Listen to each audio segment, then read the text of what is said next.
take 1 week off. For sure. 1 week off. Because, life. Yep. And the sports world explodes yet again. And the P. Diddy world. You know what? I just had to get it out. I guess I got to say it one time. Yes, for those of you that don't know, P. Diddy is in some trouble. He trapped in the closet. Yeah, he spent too much time stroking the furry wall, and now he's out. My boy left the country. He's out. Yeah, Like a Bryce Harper in the third with the bases loaded. It's out of here.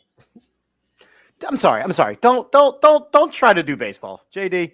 Listen, JD, all I'm saying is stick to your sports wheelhouse. It's out like a hockey player hitting a referee with the full putting the nail. JD, you're. I don't know if you know this. It's out like Draymond Green trying fake news, choking out Steve Kerr. Getting better. JD, I don't know if you know this, but you're black. The hockey references just don't usually work for you. What?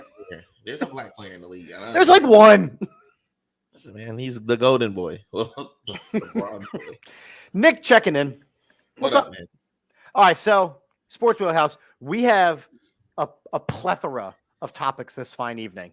And the last time we did a show, we decided to not do a wheel. And I'm going to be honest, we needed a wheel tonight. So we're going to spin it, and we're going to talk about things. And oh my, oh goodness, oh gracious. I'm excited about this. Me too. I got a shirt made. I don't know if you see the shirt. I do. It's the obvious outsider. I like it. I just wanted you to know. But somebody said it looked like boobs on the side, so I'm not really sure. Okay. You know where I'm going with this? Is it that freaking picture that they took? It is that freaking picture that they took. So, you know how we like to read into things? Don't read into too much. Because it makes me laugh when people read into things.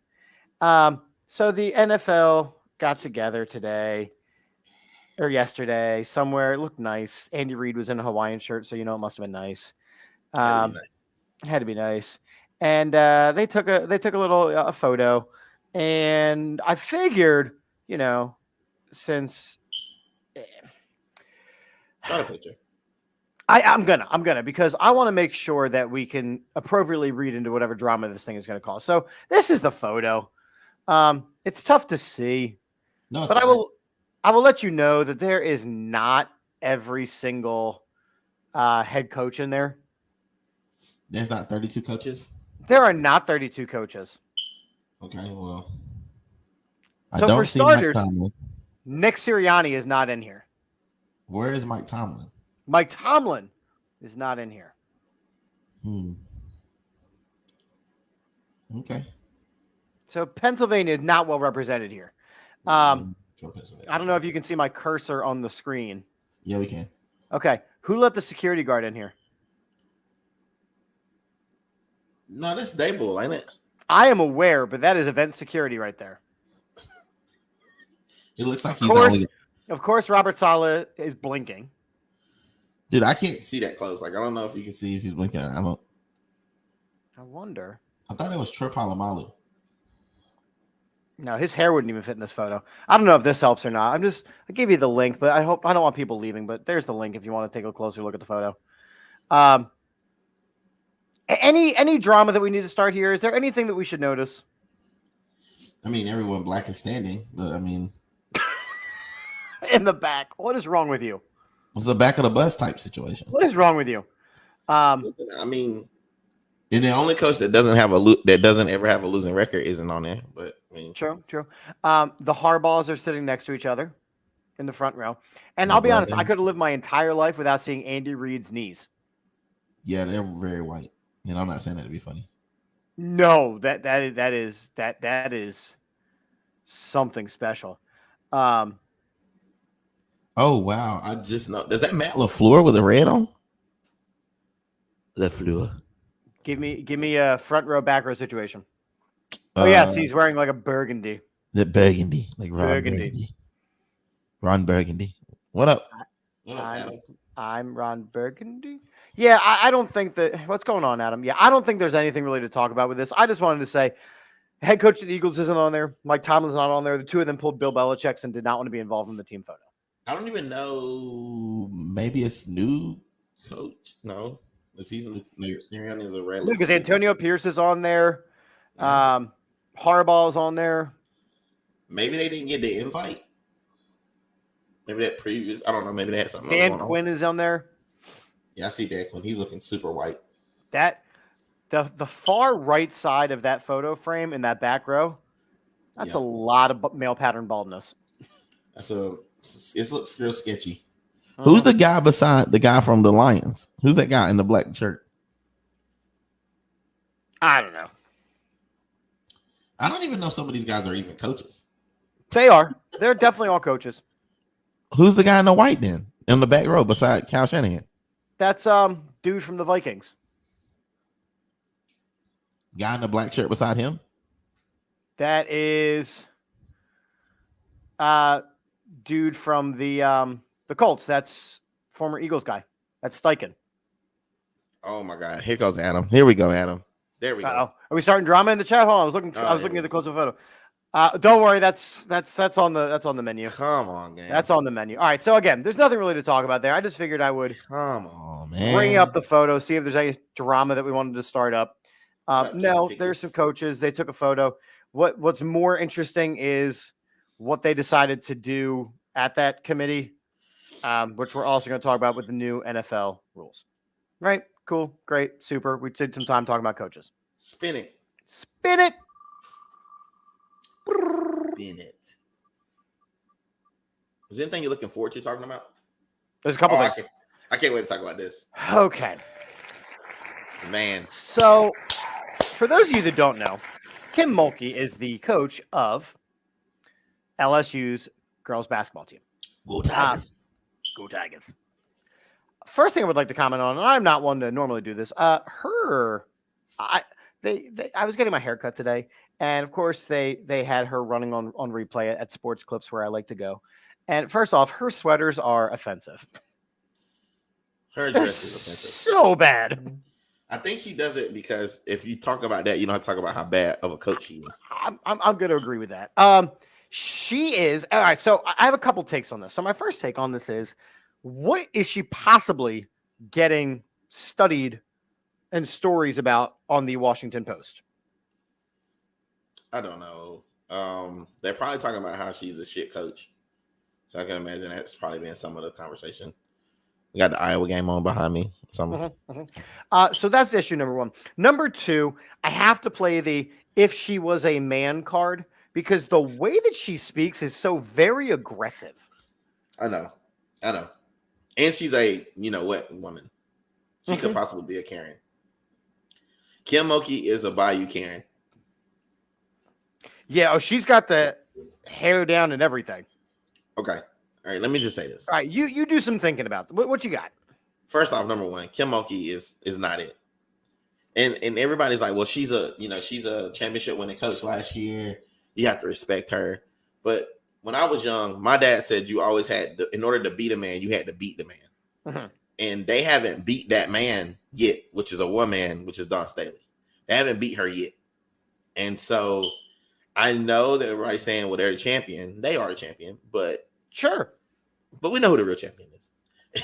So let's call a spade a spade. I think Dawn Staley coaches circles around this woman with her feathery jackets and hoodies and sweater vests and bedazzled chains and her inability to be able to accept accountability for a melee. And we talked about last week.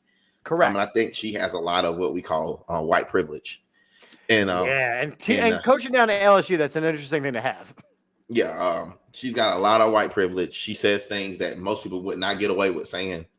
Just because I think that she doesn't care, but at the same time, like, you don't have to look very far to find a coach who's a class act from the Philadelphia area, now in South Carolina, and she's doing major things. So Kim Mulkey can suck it. I'm sorry, like, she's done. And she's classless. And then she's classless. And the girls that she has are also classless. And so that is what pisses me off about her, is that she is teaching a league of girls where everybody has their eyes on girls basketball right now, or women's basketball, and she is for the right reasons. Finally, yeah. But then she's coming out and doing stuff that's so classless, and they're like, "Well, why is the Washington Post talking about me?" Well, I don't know. Maybe because you're classless. How about that? Let's try that. I mean, it's just, and we're going to spend a good amount of time tonight talking about, the tournament, because it's going on, and it's something worth talking about.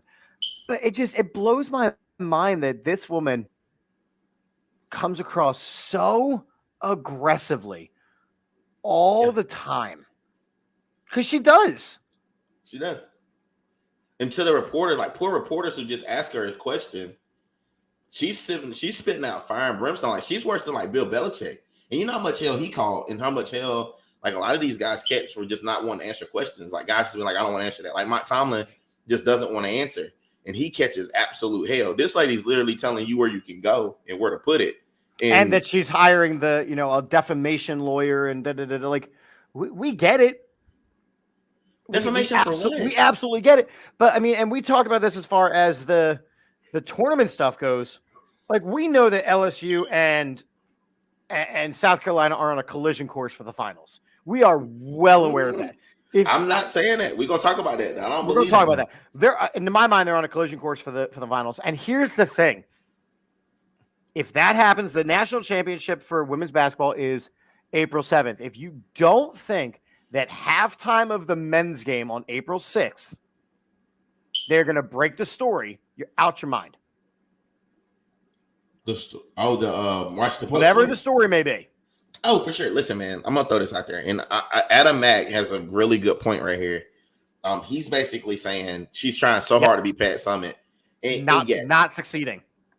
But you gotta think about you gotta look at what Pat Summitt means to women's basketball.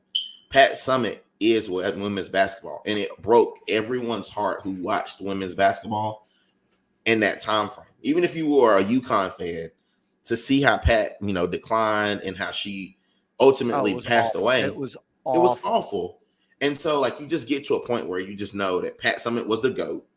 I think Dawn is making a push. I think Jean Oriema was right up there with her. But I'm not including Kim Mulkey in those conversations. And I don't care. And it's fine. But like the three GOATs in women's basketball, coaching basketball, are Pat Summitt, Jean Oriema, and it's about to be Dawn Staley. When she wins this one, it's going to be Dawn Staley up there with them. And you can cancel Christmas and you can give me your opinions, but you can't have that type of dominance. You can't cancel Christmas with Kim Mulkey in the picture. She's going to wear a Christmas sweater, even though it's not. She's going to wear a Christmas Tiger sweater. By the way, I misspoke. The men's championship is actually the day after. They updated that a couple years ago. Go Tigers. Yeah, I'm not a fan of her. I really am not. And maybe that doesn't mean Barrera checking in. What's up, buddy? Yeah, and maybe that's just me. Maybe that's the vibe that she gives. Like you said, maybe she's trying to get the attention off of her players. She's just, in my opinion, doing it in the very wrong way.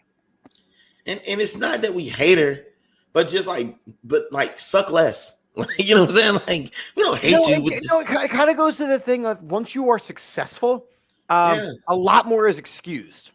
Yeah, or just like not talked about. Like, you think about a guy like Belichick, he was a complete a-hole, but people loved him. Why? Because he won Super Bowls. You gotta win. Or they didn't love him; they just forgave him for whatever he was going to do. They were talking about a lot of people are talking about Angel Reese, and I don't know if we're going to get into this later. But everybody's talking about how much of it the team normally takes on the characteristics of the coach. Correct. So if Kim Mulkey's a troll, then that's why her players are trolls, and then that's why they get in the fights and things like that, because they're always disrespectful. And even if you go back to her comments that she made, like, I wish she would have pushed Angel Reese. Well, Angel Reese didn't want no parts of that fight. Like, she was on the bench. Like, all the players ran to the fight. She ran to the bench, and then people saying, well, she was hurt. But when there's smoke coming, I'm getting that smoke. You know what I'm saying? Like, if my teammates are fighting, I'm fighting. And someone like Angel Reese is not going to get herself, someone like Caitlin Clark is not going to get herself involved in that, where it's going to bring down her character. I mean, just think about it. Caitlin Clark this past weekend got a lot of national eyes on her. Why? Because she was being a little more physical than you're used to seeing her, because it was a bigger stage, because her dad was kind of correcting her from the stands. I mean, Caitlin Clark got some bad publicity this weekend, and I think that Angel Reese isn't really interested in attaching too much to Mulkey's brand. No, and I think because if you look at, and you know what, I think this if I'm thinking back, Kim Mulkey lost a couple players, and they had like a big controversy when Angel Reese was sat down, and the players started talking, like her previous players started talking about Kim Mulkey. And I think that's might be what they're going to break, is that if this breaks, it might be the end of Kim Mulkey as we know it. And especially at LSU and that little dynasty that they're trying to create. That's not really a dynasty at all. I mean, in my opinion, I think it would take a lot more than one news story, unless it is like cancellation worthy. If it's cancellation worthy, then there's a difference. But I think there's so few, and I'm going to say, I don't want to say quality, because I think that, you know, Kim Mulkey is just, she's a coach. But I think she gets results. But high entertainment value coaches in women's basketball. And you're right. For good, for wrong, for ugly, she's entertaining. Right. She may be, and I will give you that. She is probably entertaining, but I think if she's pushing that hard to go out and get a lawyer, what they're gonna break must be explosive. If someone's going through that much trouble to try to bury something before it hits the light of day, like, it's gonna be explosive. And I believe, I'm with you. I think if they're gonna wait till she's on the biggest stage, regardless if she wins 100%. They're gonna rain that thing down like thunder. When they're cutting down nets at the Final Four, that's when it's happening. It's gonna start hitting everybody's phones. It's gonna be like, boop, boop, boop, boop, boop. They're gonna be like, what is this? Kim, while you were coaching, this just broke about you. Thoughts? She's gonna get to the podium without even knowing about it. That's what's gonna happen. She's gonna be getting ready to do her press availability after the game, and they're gonna be like, Kim, we just got this on our phone. Washington Post says that your player said that you're a racist. What? And I'm reading now. Yeah, I quote unquote this and this via the Washington Post. Do you have a comment? She's gonna have to say no comment. She's gonna have to be ushered off of the podium. Yeah, I don't see anything happening that can remove her from the level that she is. I mean, I do though. Here's my comparison. Ready? Here's my comparison right now. Go ahead.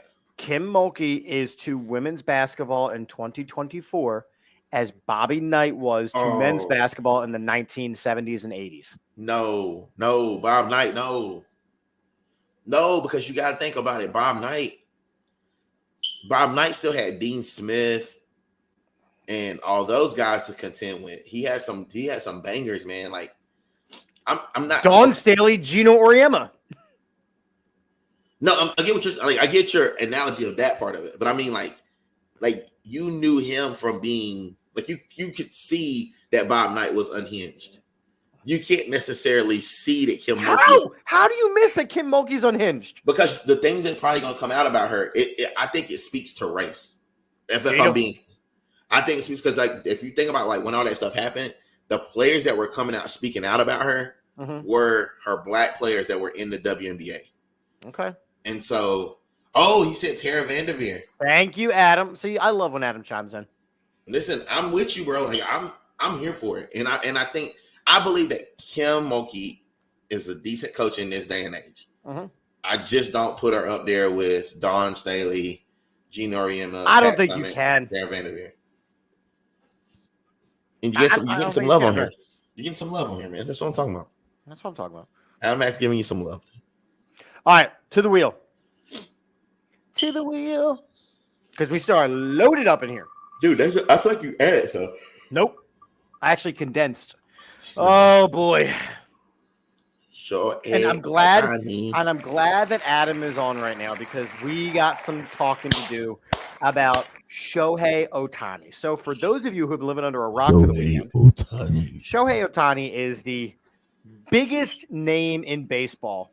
Definitely the biggest international name in baseball right now. He pitches, he hits, he just signed a gargantuan deal with the Dodgers and then basically gave it all back to the Dodgers no. When I say he gave it all back, he's only getting himself paid $2 million this year so the team can actually build around him. He's going to be getting paid until he's like 75 years old. Okay, fair enough. Okay. In the Asian community, they live a long ass time. Them dudes do So- like 105. Here's the issue with Shohei. It has come to light that his interpreter was placing bets. Big bets. And obviously they fired the interpreter very, very quickly. So Shohei climbed to a podium today and basically had to answer questions of, were you betting on baseball? Were you placing these bets? Did you tell him to do these things for you? And of course, they immediately said, yeah, the 30 for 30 make it. And of course, he immediately said, and Barrera is somebody who likes to do the gambling stuff, so he may know. Him and Shohei's interpreter actually go to the same guy. Same bookie. Same bookie. And of course, Shohei goes, no, I never bet. He stole money from me. I never told him to place bets on baseball. I never did. If this comes out, Johnny Oleka. Yeah, Okay. basically the whole AAT bird staff is chiming in here. Listen, all of you guys have access to the. Come on in. If The you guys want to talk about this with us, I'm down to listen. Because come on in. Shohei's The water's trouble, great, dude. guys. Just you know where the links are. Come on in. Yeah, it was 100%, in my opinion, a gut feeling that the interpreter is taking the fall for Ohtani. So here's where I have to go. One of two major things is going to happen. One of three things. Number one, nothing's. Oh God, Johnny's coming in here with the Mariners. Oh, let's Johnny's go. a big Mariners fan. He's right on this though. He's He's one Ichiro of the- would never. He's one of the realest Asians that we've ever had in the game. Like, I'm just gonna be honest, and I'm I not saying agree. it. I'm not gonna glaze, but I'm letting you know, like, he's right about that. So I think that nothing is going to come out of it because they don't want anything to come out of it. Like, I think they're going to kind of do the famous meme where the security guard is doing the pat down as they enter, like them looking for information. Oh, they're killing these guys. Oh, Mike is killing them. Number two, I think they will find something, and in which case Shohei will be done playing professional baseball in the United States. Hold on, man. Hold on. Like, And point sub 2B is this right here, another Pete Rose situation. Pete Rose has already come out and said, man, if I had an interpreter, I wouldn't have gotten caught. oh my God. Okay, listen. Okay, Maybe let's this stop. just broke my. This is my. No, Mike, you're 100% right. I know how much change is in my center console. Let me put it that way. Okay, I need to be honest about this. $500,000 for a man that just got paid 700 million American dollars is not betting on baseball. I promise you that. Like, you're not taking that chance, and I know he just got the money, but you're not doing that because he knew his payday was coming. Like, it's not like he didn't know. Everybody in baseball knew a big payday was coming. He saw how Bryce Harper had set the market already, and how how the guy from the Angels, Trout, had set the market. He knew he wasn't going. There's no need to bet on baseball. I do believe that he was getting his money taken. I do believe that when, just like anytime you have a handler, so to speak, the handler always is taking advantage of the talent, i.e. Diddy. You had to pivot back to Diddy. I'm just saying. Why am I being blamed? Like, I didn't run and go to the Cayman Islands. I'm just telling you. He's like, this is money from ESPN. Yeah. Listen, all I'm telling you is that the interpreter, it's always easier to hide money with an interpreter, but it's also easy because they have an inside track to what's happening when he's going to sit out, when he's not going to play, because they're going to have to talk to him to give him information. So he's going to have all this inside information, even about the MLB. He's sitting in the meetings, MLB meetings, and all kind of stuff because he's the interpreter. So it's like almost like insider trading with the stock market. He had perfect opportunity and perfect situation to do this, and he has every right to bet on the games. Like, he's not a part of the organization. But if he's doing it with Shohei's money, if the paper trail goes back to Shohei, I think that Adam's right here. If it's guilty, it's the worst thing to happen to MLB because Shohei Ohtani we know that baseball takes its claim for being a American sport, more American than baseball, right? We know that that's how it goes. But here you have an international flavor, the same way that Ichiro did, the same way that you have all of this international flair, which is amazing. Right. But this is a scandal in the making of international proportions. Right? Yeah, he's his interpreter, not his accountant. Does not make sense. I want to see his betting trends. If it's obvious, it'll come out. So there you go. There's Mike from the legal gambling side of things. I just want to reiterate that Mike does legal gambling. And then Adam says, what bookies would accept a bet from a man for $500,000 whose salary is way less than $500,000? Interesting. Hold on, wait. Hold on. Let's pause right here because this is what it's a good place to park it. All right. So you're saying they wouldn't accept the bet. There's people in Vegas who make bets all the time that they cannot cover. So the bookies don't care where you got the money, as long as you got the money to make the bet or whatever the case may be. Number two, when it comes to him being an accountant or not, it's not that he needs to be his accountant.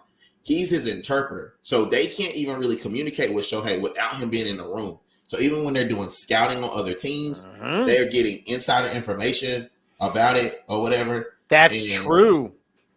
And that's just where we're at with it. So he's always kind of the guy that's getting the short end of the stick. So if he's out here getting information and he's just relaying it, it is what it is. His account. I don't know if the bets are $500,000. His accountant might just be with a $500K balance. Maybe we don't know, and that's why I like that, Mike. You mentioned the whole betting trends thing. Mario, I don't know you, but I didn't think that's my cousin. That's Mario, my cousin. Thanks for noticing the haircut. I appreciate you. The Max Kellerman is going for it. I'm not gonna lie. I was thinking the same thing, but I wasn't gonna say it out loud because I didn't know. I probably have a couple better takes, and I don't sound like a complete jackass all the time. Is my hope. I do like Max Kellerman. That's one of my favorite guys. I hated they got him off ESPN. Like, you know what I'm saying? Yeah. I haven't watched the show since he's been gone. Who was he betting on? Surely not the Angels. They're terrible. But here's the thing. When you have a team like the Angels who are very injury prone, right?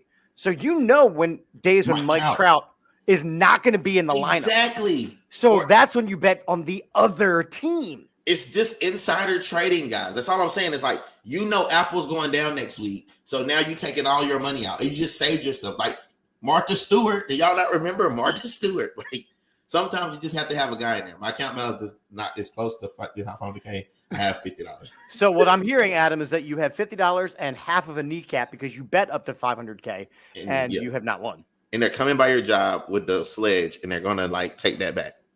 I just think that, and much like Pete Rose, when he played, was one of the biggest names in baseball. Shohei is the biggest name in baseball. So any step out of line, you're going to have glaring eyes on you. I agree. And this is not. I'm curious to see where this goes from here. Just saying, Angels pen was very bad recently. A lot of people were betting against their pitching not that long ago. It's kind of what I'm saying. It's a safe bet, nonetheless. And if you know that Mike Trout's not going to be there because you sat in a meeting in their depth chart meeting, and now you know who's not going to be available, you go ahead and make that bet against them. I'm just being honest. I'm being honest. That's like me being attached to the Charlotte Hornets. If I was attached to the Charlotte Hornets and you tell me, or the 76ers, and y'all say Joel, the information came out, Joel Embiid's not going to be there for months, I'm going against the Sixers. I'm sorry. Yeah, and Johnny just brought up an interesting point. Jonte Parker situation was released today, another issue with gambling. Player in the NBA was just pulled because they're looking at some gambling stuff. But here's the thing. Jonte Parker. Shohei Ohtani. The two are not the same. No. He'll just be out. Jonte Porter will just be out. Kansas. Kansas. Why that's not Arkansas? That's. Do you know? Because all right, so obviously I'm a social studies teacher, so we're talking about the Constitution right now in class, and one of the things we talk about is how all the states have different laws. Do you know it is illegal and finable in the state of Arkansas to mispronounce the word Arkansas? What do you mean it's illegal? If you go to Arkansas and say, hey, I'm really excited to be in Arkansas, it is illegal and they can fine you. Who's paying that if you're not from the area? I'm just saying. It'd be the same way if you get a speeding ticket from out of state. I ain't paying that.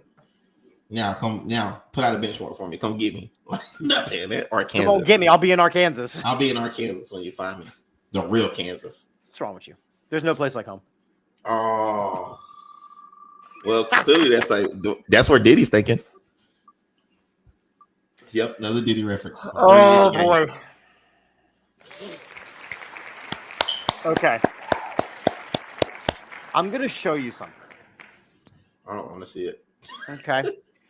And as a reminder, if you're a first-time tuner inner, I am a baseball umpire for little league and high school and adult baseball and things like that. Obviously, I'm not at the major league level. I'm sitting He's in some my living college. room. He's in college. Like he's not. He's down talking himself right now. Some college. I'm doing what I can. I'm going to show you. Yeah. Sorry, the comments are killing me. Sounds like times are rough in Arkansas, and this is a get-rich-quick scheme. It's been around for years. It's been around for years. I don't know why I just cut it out. That was fun. Jerry Jones from Arkansas. He can't even write. Did you see his notepad? Yes, I did. Yes, Adam. It is the sliding rule. So I'm going to put something on the screen here. You better hurry up because your people are beating you to it, Bubba. I'm going to put this on the screen here. Can I bring on my? I want to have a deep voice for this one. Okay. And I'm going to show you this. Oh, yeah. Here you go. Kelly goes, and it'll be strike him out, throw him out to end the inning. Oh, no. He calls him a safe? Yeah. He calls obstruction. Obstruction how? The tag was in time, but we were talking about the new rules. Stop. Well, I know, wait. The new rules is you can. Do you see? First off, this umpire's angle is atrocious. Why did he run that way? He was already absolutely atrocious angle. Start from there. The rule is, and remember, the bases are now bigger as of last year. The rule is if you are blocking any part of the base at all, it is obstruction. Do you know how many games they're going to be screwed over and so many people are going to be safe just by trying to catch the ball? He literally is sliding into the glove. Block the bag. If he was smaller, he would have been in the glove. Look at the foot. Wow. So now I can no longer. What if I got to tag you? I can't be in front of the bag when I tag you either? Nope, you just got to put the glove out. Nah. Here you go. Watch it in real time again. Kelly goes, and it'll be strike him out, throw him out. He slid into his mitt. I can tell you. This is why I don't watch baseball. This is why I don't watch it. I love baseball. This is why I don't watch it. This is absurd, right? Adam's saying the pitch clock and shift rules help the game more exciting. Absolutely. This makes the game less exciting. I agree. Adding another, that's what I was going to get to. Adding another judge. Look, people hate baseball umpires, mostly because, number one, people do not understand the rules. There are a lot of rules. People do not understand the rules. But this is a dumb one. This is a flat-out dumb one. The pickoff numbers are going to drop significantly this year if that's the case, unless it's a perfect throw. Yeah, because you can't block the base at all. Catches will be punished for perfect throws. Yes, this is going to – basically, you're going to be able to steal 100 bags a year for no good goddamn reason. Number one, they can't come over and pick off as much. Number two, the pitch clock. Number three, the bases are bigger. And number four, you can't block the base. This is tying into what we're going to talk about with the NFL, which is you are making defense irrelevant. That's what they're trying to do. They want it to be an all offensive game. I can't do this. This is why I don't watch it now. By the way, I'm just going to bring this up one more time. I'm going to tell you how this umpire should have run. Okay, you see where he is right now? Yes. He is in front. So he's on the cutout of the pitcher's mound.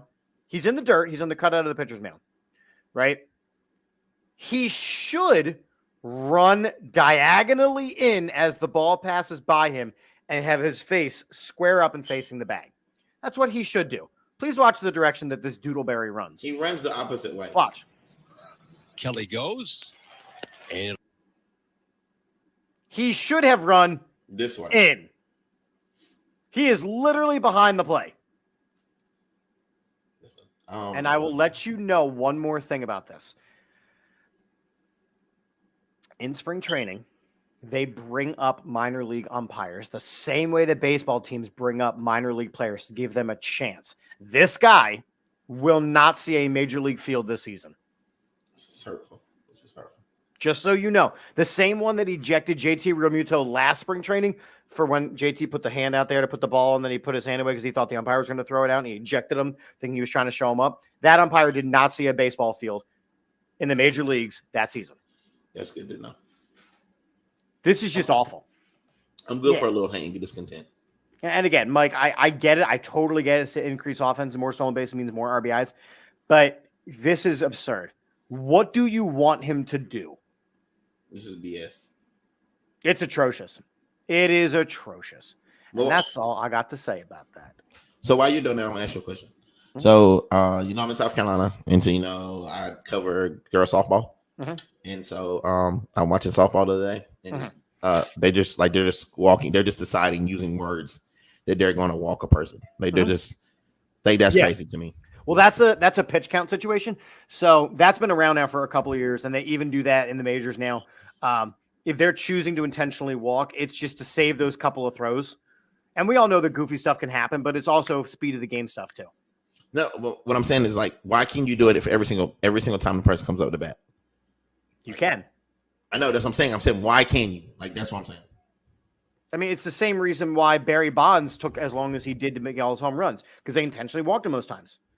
But that's what I'm saying. I think that's what's making the sport trash. I can't just intentionally foul you in basketball 150 times a game because there's no penalty. But there's penalties eventually. There's a penalty behind. There's no penalty behind doing it. That's what I'm saying. It's tough because there is the cerebral warfare of it all, the chess factor of all these games, where you need to be able to outthink the opponent. And if I walk him here and do I was just goofing around and playing MLB The Show. And of course, I'm leading hitter on my team, right? Okay. And they intentionally walked me because they didn't want to face me. And the guy after me hit a grand slam. That's where the chess fails.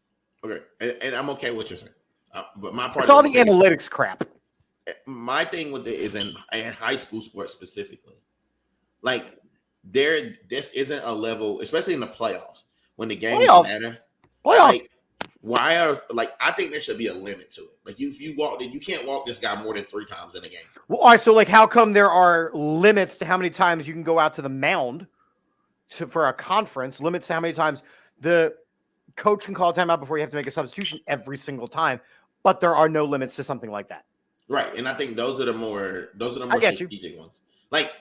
I can't just intentionally foul you or I get kicked out the game. I can only intentionally foul you twice in a basketball game, technically. Because now they count as in South Carolina, intentional fouls count as a technical one. Do they really? Yeah. So I can only intentionally foul you. If it's a breakaway foul like that. And yeah, intentional one. Right, but if you're just fouling for a purpose of fouling, that's not the case. No, intentional 2 is different. That means I'm trying to Ben Simmons you. I'm trying to hurt you. Yeah, but that's the 2. And the 1 is when I'm just at you. Just whatever. I hate all refs and umpires in every sport. None of them are held accountable for any of their bad calls they make. Here's why. Because they can't get people to do the gosh damn job. Nobody wants to do it. Perfect example. I am on Wednesday doing a youth junior baseball umpire clinic. I am going to teach kids how to umpire. I cannot get my 14-year-old to go. He doesn't want to. His friends are going. He does not want to go. I think he sees what you put up with. I think it's smart for him not to do it. But here's the thing. I don't put up with it because I am a good umpire. Yeah, I know what you're saying, but I was doing a game. I was doing a JV baseball game Friday, and pitch comes in, and I called a strike 3 because it was close enough where it's called strike. So I hit him with a pop and the hah! And you heard the kid as he's walking away going, "No way, you can't." I was like, "Yo, knock it off." Right. And I give him a half inning to cool down. I notice him on the bench. And what then I do is I go over. I was like, "Yo, number 9, come here." He's like, I'm sorry. I'm like, listen, very possible that I got that one wrong. I said, it's very possible. I said, but here's what you need to know. I'm one of the nicer umpires. You're going to come across one of these grumpy umpies and your day is done. He's like, you're right. He's like, I'm sorry. I'm like, you have nothing to apologize for. I'm like, we are just having a conversation. This is JV baseball. It's a teachable moment. I did Yeah. 154 games last year. I ejected one time. Once. That dude was an asshole though. He wanted to be ejected. I keep telling that story. Nothing against you, Chip. Yeah. Where do you go to a time I'll learn from Mr. Ship? Yo. Slide in the DMs. I'll tell you. I'll teach you how to be an umpire. Nothing against you. I know you do your job right in that respect. Word. There's one of us. Weirdos. I love it though. And it's actually, here you go. I'm telling you this. In the fall and winter of this upcoming year, I'm going to learn how to be a basketball official. Oh yeah, you're gonna be catching lots of heat. Come on down to South Carolina. I got a lot of smoke for you, let buddy. me work through the 8-year-old games first before I work my way up to your Come on, level. baby. That's what I want, man. That's what I love it. But that's the thing. I won't won't do a game that I'm not prepared for. I just won't. I will not do that to the kids. I won't do it to myself. Let's go. That's what I've been waiting for. Hooray, it's tourney time. It's tourney time. Okay. It's tourney time. It's tourney time. So It's tourney time. let's talk about these tourneys, shall we? This is the first time in probably 25 years It's tourney time. I did not fill out a bracket. It's because you tired of getting your ass whipped. I don't give a shit. About I the don't boys? care. I'm like the boys. I don't care about any of it. I actually care about the girls. The girls I'm And really that's what the whole topic of this main conversation is. I do not care about the men's basketball. Like, there's, this team should have made it. This team shouldn't have made it. We're going to talk about Bill Self's comments in a couple of minutes. I don't care. I know Purdue's got a big Frankenstein-looking mother effer. I know that UConn's the favorites to win. I know that you got your upsets here and there. I don't care. And then you look at the women's side of the game, and it's really damn good. And you mentioned, I know one of the things you want to talk about is University of Houston. Great, they made the Sweet 16. When's the last time they won a championship? That's true. So again, it's the same thing. Like, if you're not one of these big ass name schools, who cares? San Diego State made the championship last year and got straight up roadhoused. New version, and nobody cares, right? Adam, right? There's no Cinderellas and no Philly schools. I do not care. They do not care enough about college basketball inside of college basketball anymore. I gotta beg to differ with you. Are you ready for what I said? How can you beg to differ? Okay, so first, number one, there was a Cinderella, and there's still a Cinderella. It's NC State is the Cinderella. NC State, they came on at the end. They end up winning the ACC. They're on a roll right now. NC State is a team to watch. Just throwing it out there for all you people at home who are still looking at NC State. NC State is a pretty good team. Right now, the ACC is back. They got the most teams in right now in the Sweet 16. I think they got 4 or 5 teams in the ACC in the Sweet 16, which is unprecedented the last couple of years. They've been severely down. The Blue Bloods are actually doing what they're supposed to do, and that is roughhousing these guys. Like, that's what they're supposed to do. Right, they're supposed to mollywop these guys. They're supposed to mollywop them. That was how it was intended to be. And I think that Power 5 is starting to come back, and now you're starting to see the teams that have all this youth. It's mattering about having the older guys again. Like, the teams that are full of five-star freshmen aren't in the thing at the end now. It's the guys that they have a little bit more pedigree, a little bit here, a little longer. So North Carolinas are going to be formidable. The UConns are going to be formidable. So I'm not mad about that. But I will tell you, it's not as entertaining because you don't have a Steph Curry and Davidson. You don't have, Isaiah Thomas when he was with Washington. Like, you don't have these different little guys that you just want to pull for because it's so overly saturated and guys don't stay. So it's almost like the NBA, like it's a revolving door. So you don't get used to it. The reason that I made the comment about Houston was because Houston has been in the Sweet 16 the last 5 years. And no, You're right. They haven't won it, but it's just kind of giving you kind of like, because they were kind of the little guys. I don't necessarily consider Houston to be a blue blood. You know what I'm saying? They're newer, but they're not a blue blood. Right. Here's my thing, right? It's the same thing for me as like Gonzaga. Yes.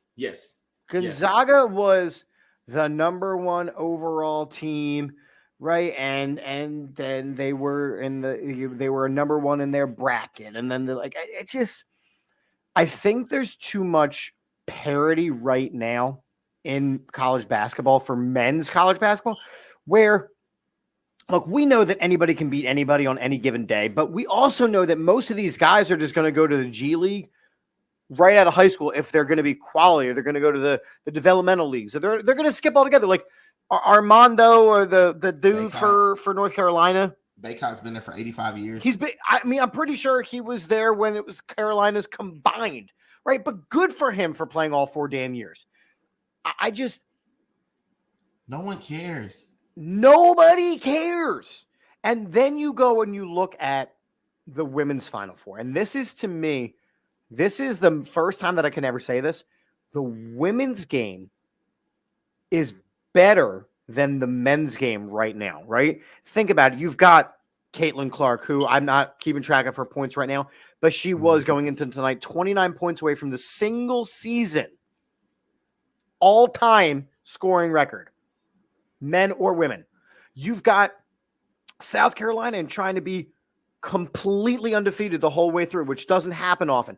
You've got that LSU South Carolina matchup looming and would be in the championship game. You've got UConn, and you've got all these teams, and it's more entertaining. The girl from Iowa State, who was just a monster underneath the other night, right? Now she got eliminated, and there should have been a shooting foul call on that. You've got, the girl from, I want to say, Stanford, telling the referee to F off as she got tossed from the game. I think that there's more competition right now in the women's game, and that's what makes it more enjoyable. And let's just start this out here, because I love talking about this, and I think this is what makes our show so great. It's because we can look at it from different perspectives. Like, correct. And you are right. The girls' game, the women's game is way more exciting right now. There's more parity. There's more kids. And then if you, like I said, if you're a basketball purist, you're not, you could care less about the men's game right now. They're all about like dunking in the flashy. Everybody's shooting a three. Nobody's setting picks. Like, it's a free for all. And the teams that are playing defense right now, they're kind of starting to thrive in this part of the year anyway. But defense wins championships, right? Defense wins championships. So you're starting to see a game that, the few fans are already starting to put the game down, and they're starting to pick up the women's game because that's where all the eyes are going. Because there's all the storylines. You got Juju Watkins. And on top of what you're about to say, we've said a couple times now that the women's game is no longer played like the women's game. It is played like women playing the men's game. Yes. And you're having some conversations about some of these ball players. Like, hold on, wait a minute, maybe ball players. Yeah, like whoa, she's a hooper. Hold on, she ain't just good for a girl. She good. Like I think about like when Brittany Griner hit the scene. Like, it was like absurd what she was doing on a regular basis. Yeah, the girl from South Carolina literally was trying to get breakaways yesterday so she could dunk. South Carolina girls beat. They were up on North Carolina girls 50 points at one point. Uh-huh. And so, like, you just have to start looking at this stuff. Like, there's some true dominance, and there's some characters and some people that we're starting to kind of gravitate to in the women's game. And like, look, before Duke had Coach K and Roy Williams and Jay Wright, like those guys, right? Those are your figureheads. And before him, Dean Smith, Rick Pitino, Calipari, all those guys. And then you got Bobby Knight, who might strangle your kid, but he could coach. Right. So you just have to look at like the parity and the coaching. It's just a perfect storm right now for the women's game. And they have the right person kind of at the helm of it, who has lots of personality. She's easily marketable. She's a northern girl, but she's doing her thing down south. So you're getting both markets. Like, I know a lot of people who are now up in Philly who pull for the Gamecocks. And right. She's good for TV, man. I'm sorry. She just is. She says the right stuff. She's made of the right stuff. And she's going to continue to be successful. And I'm telling you, next year she might be better than they are this year. And I don't even know if that's even possible.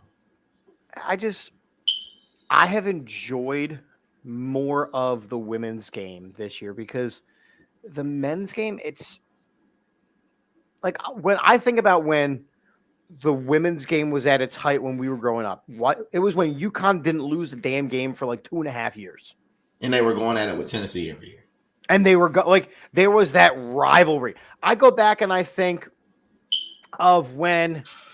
Ooh. We're going to get to that in a second. I go back and I think of like when North Carolina and Duke was an actual rivalry. I don't see it that way anymore. Like I know it's, and you know, you're closer to it, so maybe it is still a rivalry, like on paper, but I don't see it as like the way it used to be. No, because you got to think about like, okay, so it's pretty hard to develop a rivalry in the 6 months you attend a school. Yeah, and on top of it, it's just not as nasty. It's not as nasty as it used to be. Like it was those guys hurt their draft stock. Yeah, you know, these guys used to bleed. Like Tyler, I still remember Tyler Hansborough bleeding out, like pouring blood out of his face. Hurt people. Yeah, like it was dudes legitimately getting banged up, and like it's kind of what Mike's saying. Kids don't want to stick around that long, and even if you get a little NIL money. And so the girls' game is different because if the girls stick around and get NIL money, they're making more money than they were making in WNBA, so it almost makes sense to stay. Correct. They were saying that Cordoza might not even leave South Carolina, the 6'8" big girl. Why would she? Why would she? I don't know if she would either. Pow is not leaving. She said she's taking an extra year to stay at South Carolina. Not to mention all the other firepower they have coming in. I know everybody talks about Paige Buchers or whatever Buckers or whatever his name is, but I'm not sold on her. I'm more of a Malaysia Full Wiley. I'm just gonna be honest. Like she's a beast. Right, like there's people that are worth watching, and you know there's always been those handful of players that we know about, especially when they come into like the WNBA, like you know your Diana Taurasi's, your Lisa Leslie's, your Cheryl Swoops, like Sue Birds, like they're those players. But for me, the biggest issue is, like Mike's saying here, kids don't stick around for 3 to 4 years anymore. Well, they do. They just transfer. Like, and that's his next comment. Like, like that's what was happening. Like, South Carolina got beat this year because of a kid that transferred out and went to Oregon and went for 40 on their asses. Like, so and there's a dude from South Carolina who has now already said, "I'm in the transfer portal." Yeah. You know, my former student who plays, I want to say small forward for LaSalle. He's in the transfer portal. And so there's no parity there. There's just like, if I don't like it here, I'm leaving. So like, right. And that's like, for me, okay. So you have people who wanted to go to Duke. Why? Because Krzyzewski was the coach. You had guys who wanted to go to North Carolina. Why? Because Dean Smith and then Roy Williams, coach, right? The kid that I'm talking about, he's playing for Fran Dunphy. He's one of those names in the Philadelphia college basketball season in the world. I mean, wow. Okay, Adam, you're in your feels in the comment section over there. Okay. I'm with you. She's unloyal to you, and I can't stand her either. All right. Okay. Me either. I'm not with it. Heifer. Weirdo. Weird, just straight weirdo. I'm gonna give her P. Diddy's number. NIL. Oh man, that was low. I mean, it also NIL is playing a huge deal in how much these kids can make. So they're almost going to the highest bidder, almost. If we're being completely honest. Correct. I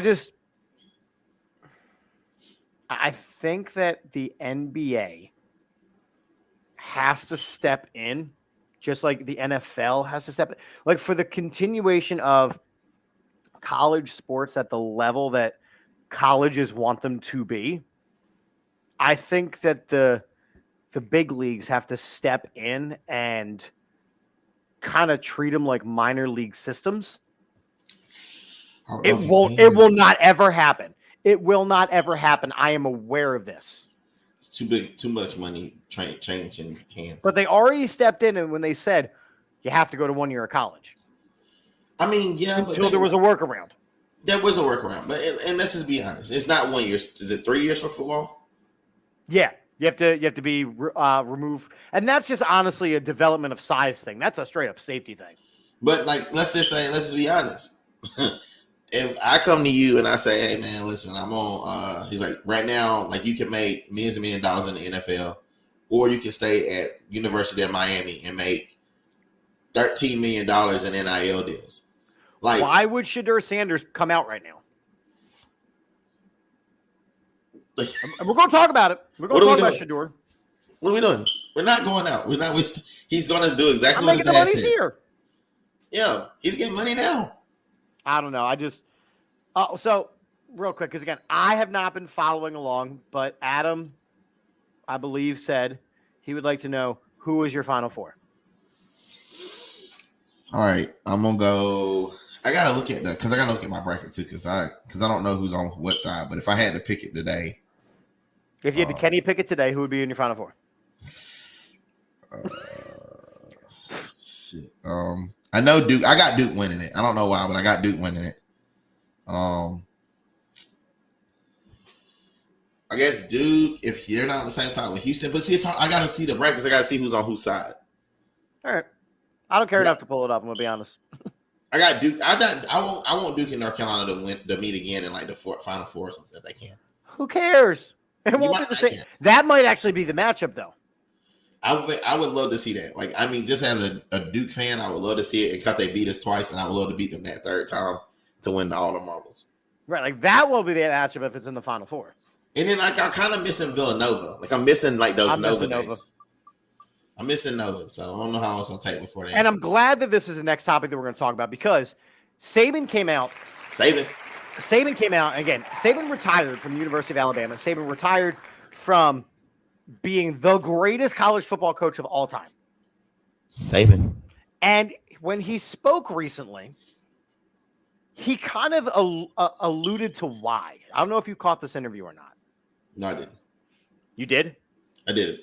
So basically, Nick Saban would always bring his prospective players over to the house, right, with their families, right? So they've signed on. They're going to be going to University of Alabama, and a bunch of them would come over, and they bring the families, and he talks to them about, you know, what he wants them to do. So he basically makes it a family thing. Great. The wife is in there, and she's cooking, and she's talking to the mothers and things like that. And over the past couple of years, since NIL came into play, all they've wanted to talk about is what kind of endorsements that they're going to get for their kids. Yeah. And Nick Saban's wife basically said to him after this past offseason, what are we doing here? And Nick Saban agreed and quit the game of football. Yeah, I mean, you can't teach those kids anymore. Is NIL ruining college sports? NIL, and high school sports? And high school sports. We're about to get out of NIL. NIL is turning the college game into the NFL. And then the NFL is becoming NFL Plus. like ESPN Plus. It's it's gonna be hard, man. It's gonna be hard to get kids to kind of buy into a system anymore because there's millions of dollars at stake. If I'm hurt, I'm not gonna play hurt anymore. Like I'm not gonna play hurt anymore. And you talk about expanding the college football playoff. You're not gonna play now 4 games to get to a championship for what? I mean, no. You will do that because it's for the beans. But what I'm saying is, if you're not in the college football playoff, you're gonna be shutting that shit down early. If you're not in contention to win or get to the college football playoff, you're shutting it down so early. It doesn't even make sense. Mike, I love that you brought this up because we have complained for years that college kids should get paid. And now they are. Careful what you wish for. My personal argument was always, if the university is making money off of them, they should make money back. Then the university should be the ones paying out. It should not be a go get endorsement free for all. And let's just be completely honest about this. And I'm like, Mike, we did complain about this. And I'm not mad about it. I'm not mad that they're getting endorsements. I just don't like that. Well, if I go to Alabama, I'm going to get this much money. But if I go to NC State, I'm going to get this much money. So I'm not going to go to NC State, even though the program might be better, even though everything might be better, because I can make more money here. But that has always been that way. I know, but not in the college game. At least not outwardly. Chip, I need to explain something to you. I've seen the program. I know. Just in general, like even if you don't see the program, you look at it. That's why the movie. I've seen the program. That's what I'm saying. But that's what I'm saying. Like the Blue Bloods are gonna be the Blue Bloods, and there's a reason why they're the Blue Bloods. Like you seen Blue Chips, like you seen how it goes. Like I'm not going to San Diego State if I can go to Duke, North Carolina, Villanova, Clemson, Alabama, Georgia. Like I'm not going over there. And the Blue Bloods haven't been winning as much as much, Mike, but that's because of the transfer portal. Because once they get to the Blue Bloods and they realize they're not going to play, they jump ship faster than the Titanic. They get up off of it. Yeah, you look at the realignment of the NCAA and you talk about the automatic bids and you talk about these smaller schools never getting a chance. I mean, it's a nightmare. Yeah. It's like every time they correct something else pops up. They do something else to uncorrect it. Well, even with, like, if you look at in the ACC right now, Clemson and Florida State are suing the ACC to get out of the ACC because they're going to miss out on a lot of opportunities and money and endorsements for their school because they have that ACC moniker. And to be completely honest, if the schools start stepping up and doing more, these schools will start having more leverage. But right now they don't. Who's going to compete with Georgia? Who's going to compete with Alabama in football? Who's going to compete with these guys in football? Nobody right now, but I think that you need to understand, like, for a while, that was LSU.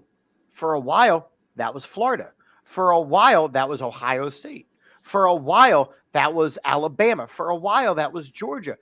It rotates around, but you're right. It's usually the Southern schools because, again, we understand that the Southern schools are, football. Think about it. But then you look at a school like Notre Dame. They own their own rights to the own their own rights. They refuse to join a conference. They get to make their own schedule, and then the playoffs roll around, and they get straight mollywopped every single time. And that's half the problem because now you got these super conferences. But you're taking a bid away from other teams because of it.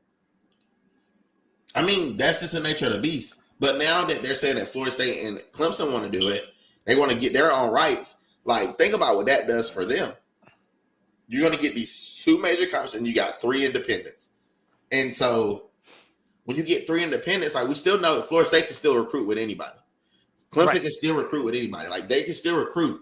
So you're going to still have these things where they're not having to deal with all the BS that's involved in it. And you're going to start seeing some teams that – because what can Vanderbilt really do in the SEC? Nothing. Like, they can't do anything. I don't know why they're there. They're just paying the fee to be in there, just to say they are their team in the SEC. It helps them recruit. But who's to say that they don't get that one incoming class, and that's going to be them the one time? That won't be. It won't be. You're right, but who's to say? Penn State's been trying it for years. Penn State isn't that bad. They're still a football powerhouse. Penn State just cannot win big games. They just can't win the big. But if you think about it, like people said that about Harbaugh too, and he finally got it done. So, I can. All right, let's get it. That's how I feel about that. All right, what we got? We're moving through. Okay, I have thoughts. Let's do it. So, I got to be front row center on a ton of great high school basketball. Well, not front row center, I guess front row left adjacent to a lot of great state playoff basketball games this year because Norristown High School was the neutral site, right? So I got to call state semifinal games. I got to call them all. Who was in the state semifinals? Is that the one they did at? They did one at not Bowling Springs. They did one at Ben Salem recently. Right, and I know Carm was there. And then the one game that I didn't call at Norristown, she was there. Oh, Carm. Shout out to my girl, Carm. Shout out to Carm.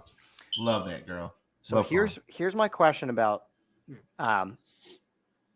high school sports. It doesn't even have to be basketball. We understand that there's a Catholic league. And that's great for the regular season. You have your Catholic League titles. Then you get to the state playoffs. Let's go. And everybody's allowed in. So I got to see Jaleel Bethia, who's going to Miami. I got to see the 16-year-old kid from Archbishop Ryan, who's going to Georgetown. Yeah, but they got punted. They got beat though. They got beat by I know. Okay, I just want to make sure you know. But if you look at the eventual state champions, all but one is a Catholic school. Okay, and I have thoughts about this because I coached in PIAA, And first off, my first question is it the same way down in South Carolina? Hell no. Okay, go. Ain't The nobody floor doing is that. yours. Okay. You didn't know I was bringing all this tonight because I had thoughts. I love the heat. I'm not gonna lie. So down south, it's the opposite. Thank you. Normally you go to a private school. Normally you go to a private school if you are your home. Don't type it in again. If you normally go to a private school if your public school is like too stacked, and normally your public school is too stacked. That's in South Carolina. In South Carolina, yeah. You'll go to like a private school with you and like a couple of your buddies so you can play in SCISA, which that means you don't have to play in South Carolina High School League, public league, because we got everything from 1 to 4A. Well, hold on, sorry. Well, because we got 1 to 6A. 1 to 5A. But see, what I'm realizing, because I coached in both, I coached at a 6A school in Pennsylvania. My 4A school in South Carolina would beat the crap out of that school. Yep. Yeah, they would like legit do like damage.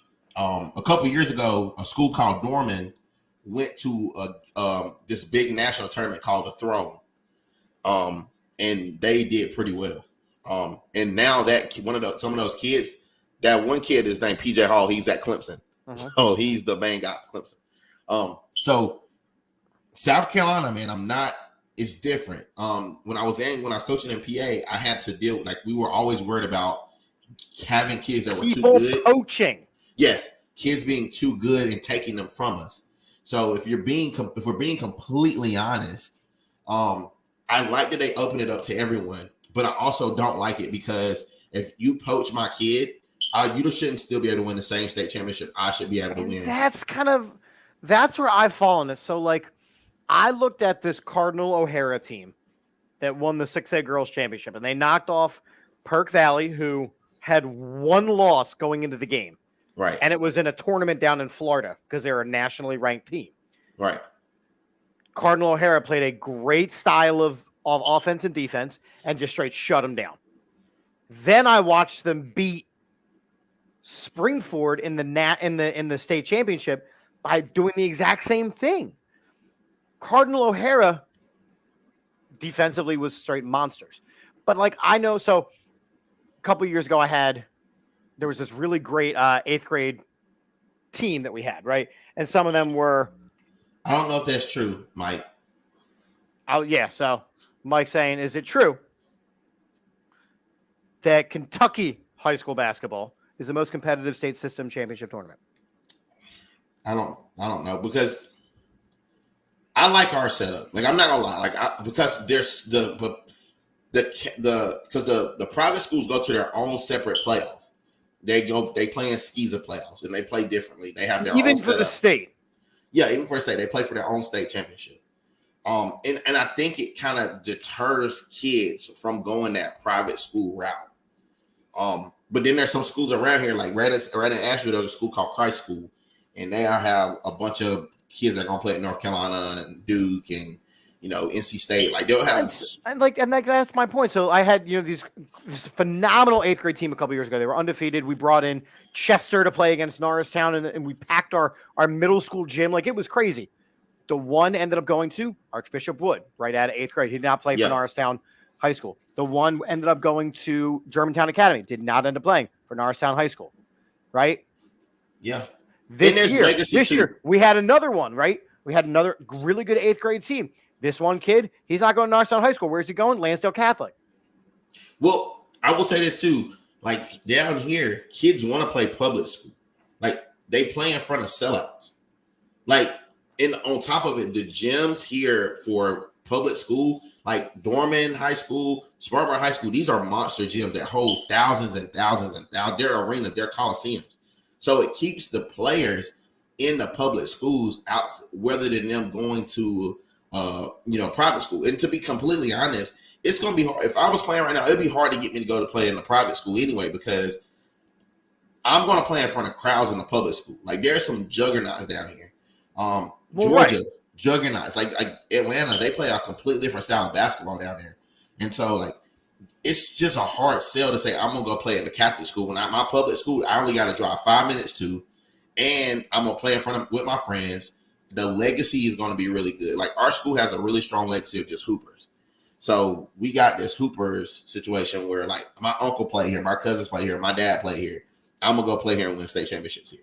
So it's just a legacy thing, and I think that's in a lot of places in America. That's not a situation. Like nobody wants to play and like have that expectation put on them. Like I don't know, maybe South Carolina is just a little different, but everybody wants to put on for their city. Like I said, I don't know.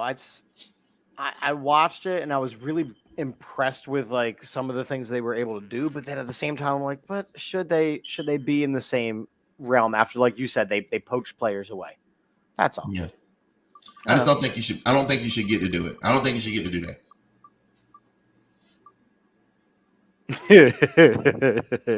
This dude's so weak. Oh my God. The presumptive number one NFL pick this upcoming year is, of course, Mr. Caleb Williams. First off, should he be? No. I do not think that Caleb Williams should be the surefire number one pick. Now he's going to be a Bear because the Bears gave away Justin Fields for straight up peanuts. And of course, you look at what the Bears have now put together, and it's a little bit of a more competitive team, which is nice. But yeah, Mike, that's kind of my point. He seems like a damn mental case. I don't have anything else to say about Buddy. Nothing. Not Caleb Williams. I'm not even going to. I'm not even going to give him any pup. I hope Caleb Williams cries in the stands to his mom one day in an NFL football game. All right. Well, cool. We're done with Caleb Williams. Guy sucks. Well, that was quick. All right. I realized that was going to be a quick hitter. All right. This may not be a quick hitter. Did you catch Deion's comments about Shardair, like saying that he should pull a what's call it? He should pull Eli. Eli Manning. So Deion came out and said, Shedeur is probably the best quarterback in the class. If he came out this year, if he doesn't like where he's going to be drafted, then he should pull an Eli and refuse to play. I don't like that. He's not wrong. He's not wrong. But the NFL is not like college. You go and you play where you're supposed to play. Look at Saquon Barkley. Saquon Barkley is a Philly guy through and through. What did he get drafted to? The fucking Giants. He did his time. He did his waiting. And his first opportunity out, he got the hell out of Dodge. True. You look at a guy like Christian McCaffrey. Christian McCaffrey is a California kid. He did his time. He did his waiting. First opportunity, he got the hell out of Dodge and went back to San Francisco. I don't like the Deion saying flat out, this is what they should do. I think Deion's right for telling them to do it, man. I'm just gonna be honest. I know he's right. That's the problem. Deion, of course, is right. I mean, and it's his dad. It's not like he's his coach too, but he's his dad first. So it's kind of like if he knows the game, why would you put your son in the best of situation? Like, yeah, your son should pull a Eli. I mean, if Eli did it, Shardair should do it. I had a problem when Eli did it, right? Because he used his family name, right? His brother, his dad, he used the family name to throw a little weight around in a league where he's unproven. It's the exact same situation. And it comes across as two things. Number one, it comes across as my daddy is telling me what to do. Number two, it comes across as spoiled rich kid vibes. Instead of just being excited that you made it to the dance and that you just made it to the show. No. That team's not good enough for me. I mean, okay. If we're gonna say that, then you have to chronicle that these players are showing up at these teams like the Colts and stuff, and their careers are shorter than short. Like okay, I like that. So if you're going to say that, and it's a $1 million game, then you can't tell me that I can go to a Buns team and I can play for 7 years and get my max contract. And once I get my money, I'm quitting before I end up in a wheelchair. But it's not even that. For me, it's I'm going to play for those couple of years because, like Adam is saying here, whatever team you get drafted by, you should play for them because you have to, right? And then you work your ass off so you can get, because we all know it's that second contract that really matters. That gets you paid, yeah. But right? You might not make it there if you're on the wrong team. You might not make it to that second contract if you're running for your life. Like, look at some guy okay, let's look at Deshaun Watson real quick because I think that's a good example. Outside of the allegations of him, but that's part of it. I mean, some of that's part of it, but think about where he was before that happened. Like he had just negotiated his contract. He wanted out because he had played for a team that wasn't that great. Like, guys want a chance to win. And unfortunately, nobody's going to want to do that. Owners never agree to that. Every time. And you're right. Those picks are almost guaranteed money, but there's because you're taking a guaranteed risk. Like, those guys may not even make it to their first contract. They might not ever even get an extension because they could possibly get hurt. Like, there's a reason why there's like a cutoff of when you're allowed to report. Like, if you get Major League Baseball drafted, you can be like, no, I'm good. And you just kind of wasted that pick. Like, you have the rights to that player, but you kind of wasted that pick. I just think that the NFL is too big of a money-making scheme where that's not going to work.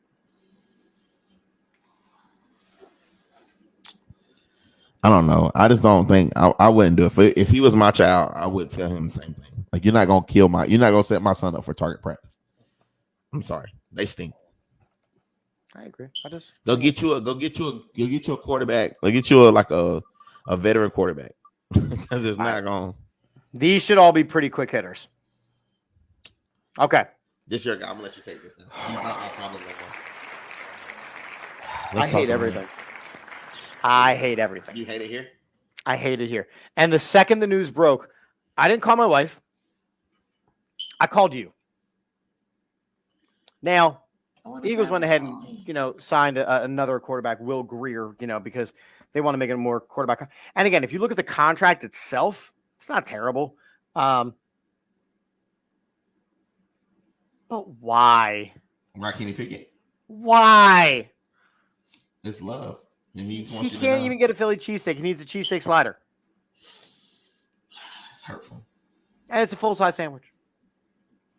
Every sandwich he orders from Wawa, shorties.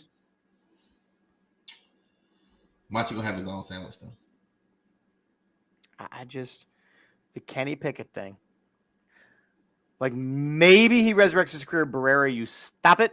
You stop it now. This is no longer a quarterback factory. No. So here's the thing, Adam. I don't think that Tanner McKee is out. I think that Tanner McKee is your third string quarterback, and they really want to develop him. Kenny Pickett comes at absolutely no cost, and he's seen some minutes in the NFL, and he's a project where hey, if he is productive, great. If Will Grier is better, great. He costs you no money. Like, it's under $1 million this year. For sure. I don't care what you guys do with Kenny Pickett. I'm just glad you guys have him. You can talk about your elation of the. You know what though? In exchange, do you know what we gave you today? I think I saw it. Who did you give us? Oh, y'all gave us Quez. Quez Watkins. I like Quez though. Yeah, no one else does. Dude, I'm not gonna lie. Remember a couple years ago, they was talking about Quez. He made that 100-yard damn touchdown. Yeah, he's fast as hell.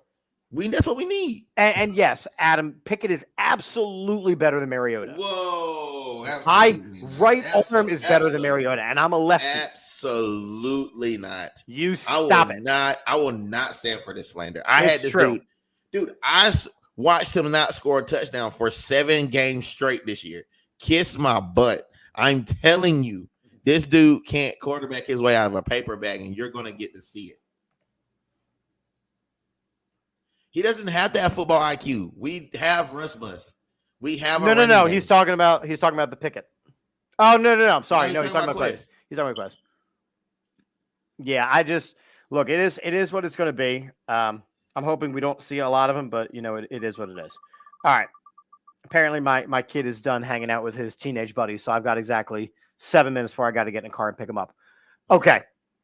Great topic. This will be the one we spend some time on. The NFL has decided to ban the hip drop. The what? The hip drop tackle. Thus making Adam, it's Russell Wilson. It's Russell Wilson. No, it is Russell's gonna start, but they said that he's not. It's not a competition, but they said they're just trying to do that to get him started. They're getting Justin Fields acclimated. Yes, Adam, we know you've been dying. The push is staying. What is not staying is the hip drop. And the competition committee voted unanimously, and the NFL Players Association said, we don't want this. We do not want this. We do not want this. If you look at every single defensive player that has a Twitter account, they all came out today and said, just bring out the flags. Tackling is impossible. Da, da, da. The offensive players love it because, again, that means it's harder for them to get tackled. Doing stuff like this. A hip drop. So it's where you wrap them and you throw your own hips to the ground so that they tackle with force. Oh, okay. AKA the play that took Mark Andrews out. Oh, okay, great. Don't play football then. Whatever, get out. It's flag football. Soccer. No disrespect. Effort to pass unanimously. I mean, it's the hip drop because the slide rule is just stupid. The hip drop is actually going to make playing defense even more unsafe. Listen, I'm just gonna be honest. Like, I don't care. As long as Kenny Pickett's not on my team, I don't care what happens. Sir, this is big. No, this is big. It's gonna be super big. It's gonna be super big when and it's a 15-yard penalty. I can't wait till y'all get ready to put him in the game in the preseason. And he can't hold on to the ball with his baby hands. Sir, and he we're says, talking about the hip drop. We moved on from our backup quarterback situation. Look, he's gonna do like this. Take the strong hand. It bothers me that I made fun of this man so much at your expense. Oh yeah, dude, you let me up for a year. I get some time. I get some time to go at you. At least 2 or 3 weeks.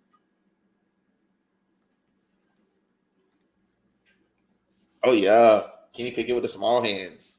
I'm Kenny Pickett's hands in this photo. Oh gosh, this gotta suck to suck. Yeah, it's not gonna be fun. The hip drop is stupid. It's gonna make playing defense impossible. It's gonna make playing defense more dangerous because you're gonna see more wrong head tackles. It also is gonna give, and the problem with officiating, we're gonna circle back to that, is officials had too many abilities to change the outcome of a game, but you just added another one. Damn. You just added another judgment call that can change the outcome of a game. Ooh. Is this going to be a reviewable penalty? Of course not. Of course not. Of course not. Of course not. All right. 2 topics left. Cool. Steph Curry is getting absolutely used and abused over in Golden State. Absolutely used and abused in Golden State. They are, a game out of the 10 spot right now? Might be worse than that. They lost a couple. They've lost a couple. I'm not gonna lie. They are cutting his career by 2-3 years right now with how much they're playing him. They've already moved Klay Thompson to the bench. Jonathan Kuminga ate it, right? Like, what are they trying to accomplish here? If they're not going to get him the help, they got to change the way they play the game. And this is where Steve Kerr actually has to do some coaching. Do you see this as a problem with the way, and will it eventually lead to Steph Curry leaving Golden State? I think it's Steph Curry. I think the Golden State Warriors are done. They've been done since. Their window's closed. Since Draymond punched Poole in the face and got rid of their only bit of like future endeavors that they had. So, yeah, I mean, Steph's there. I mean, he's still one of the better players in the league. He ain't gonna be the better player for a long time if they keep using him the way they're using him. He's here for a good time, not a long time. I get it, but like, you're still trying to sell tickets. Yeah, you're right. Yeah, I don't. You're right. I can't speak on that. I'm not going to say much more about it. Okay. Last topic. It ain't my fault. Did I do that? Is Bill Self. For those of you that don't know, we spent a lot of time talking about college basketball tonight. Kansas. Bill Self is the coach of Kansas basketball, and he was asked, hey, you guys just lost in the tournament, what's going on? Like, are you looking the full question, because they used a 6-man rotation, the full question was, do you already feel like you have to start thinking about next season? Okay, that was the question. To which Bill Self responded, I think for the last month, I've been thinking about next season. For the last month, I've been thinking about next season, to be honest. Yeah. Yeah. And then he keeps going. Obviously, I'm taking the quote out of context, but are you kidding me? No, I mean, For the last month, I have been thinking about next season. How do you get a single guy to come play for you? I mean, as you know what it is, that they ain't locked in, so he ain't locked in. And that's the point. You coach at Kansas. But if he was coaching at Arkansas, nobody would even ask him. All right, that's it. You don't see. Goodbye. You know what I'm saying? What are you saying though? I've had enough of you. What are we talking about? What are we talking about? I think that quote is exceptionally damning. Who's in more trouble? Bill Self with the boosters, or Kim Mulkey with censorship? Or nobody's in more trouble than Diddy today. Nobody. Not one person. I mean, to be fair, he did warn us.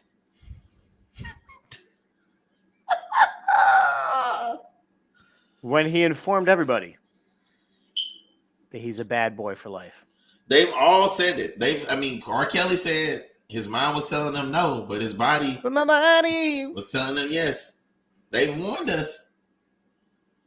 You know, we've had plenty of time. You know how Tupac got shot. You know how Biggie got shot now. That's what they're going to find out. They raided his house. They're going to find out the secrets that lie within P. Diddy's house, which are who killed Biggie, who killed Pac. Cassie's going to snitch and tell everything she know now. Cassie's going to tell everything. That's what I'm trying to tell you. Cassie's going to tell everything. You know what I'm saying? She done weighed in. Think he going to make that move now. Maybe tell you how she like it. She going to tell you how she like it. All right. We got to go because we bad boys for life. Oh, no. You a bad boy for life. I don't want nothing to do with that. Me either. And we'll try not to skip next week because, you know, it's kind of hard when you're not around. True. Calipari is a real big name on the hot seat. Every day. Till the day we meet again. Every day I'll keep you, friend. No. Stop singing any Diddy lyrics. You're going to get us canceled. Like, I'm not a part of this. I'm telling y'all. No. Every time he take is going to be in Bahamas because he can't come back to the United States. They found him, by the way, just so you know. Since we've been on this, they found him. Yeah. It's about to go down. Bye, friends. Thanks for everyone tuning in. Appreciate your comments.